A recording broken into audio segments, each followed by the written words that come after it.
Interesi i Belgjikës për institucionet korrektuese të Kosovës sinjalizon një prirje të re mes disa shteteve europiane për të zhvendosur jashtë kufive një pjesë e sistemit të tyre penitenciar. Sipas shërbimit korrektues të Kosovës, pas marrëveshjes së nënshkruar me Danimarkën në dhjetor të vitit 2021 që parashikon dhënien në shfrytëzim të burgut të Gjilanit për 300 të dënuar danes, disa shtete të tjera, përfshirë Belgjikën, kanë shprehur interesim për bashkëpunim të ngjashëm. Megjithatë, institucionet thekson se deri tani nuk ka asnjë shkresë zyrtare nga pala belge. Interesimi është shprehur nga forma të ndryshme, por nuk është materializuar në një kërkesë apo marrëveshje konkrete dhe duhet reagimi i shërbimit korrektues. Burime nga REL reportojnë se dy zyrtarët belg kanë zhvilluar një vizitë në Kosovë në fillim të tetorit, duke shtuar ngjasat që të jenë nga fazat paraprake të një marrëveshje për bashkëpunim në fushën e sistemit penitenciar. Belgjika po përballet prej vitesh me mungesën e kapacitetit në burgje dhe me mbikarkesën e institucioneve korrektuese, çka e ka detyruar të shqyrtojë opsione jashtë kufirit,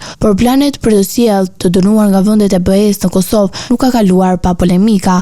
Organizata për mbrojtjen e të drejtave të njerëzit paralajmërojnë se marrëveshje të tilla mund të rrezikojnë standardet e sigurisë dhe të drejtave humane të të dënuarve. Sipas tyre, transferimi të burgosurve nga vendet e BE-s në një vend që ende po përpiqet të konsolidojë sistemin e tij ligjor korrektues mund të krijojë precedent të diskutueshëm moral dhe ligjor. Kosova ndërkohë ka treguar gatishmëri për të ofruar infrastrukturën e saj dhe për emigrantët dhe azil kërkues të refuzuar në përputhje në marrëveshje ndërkombëtare që kërkojnë mbështetje financiare dhe logjistike nga vendet partnere. Sipas planit të tanishëm të burgosurit e parë danez pritet të transferohen në Gjilan në gjysmën e parë të vitit 2027, ndërsa pala daneze do të paguajë një tarifë vjetore për mirëmbajtjen e institucionit dhe shpenzimet e panelit kosovar. Nëse Belgjika do të ndjekë të njëjtën rrugë, Kosova mund të kthehet në një qendër rajonale për sistemet korrektuese të vendeve europiane, një model që ngre debat dhe rrimi balancën mes përfitimeve ekonomike dhe etikës ligjore ndërkombëtare.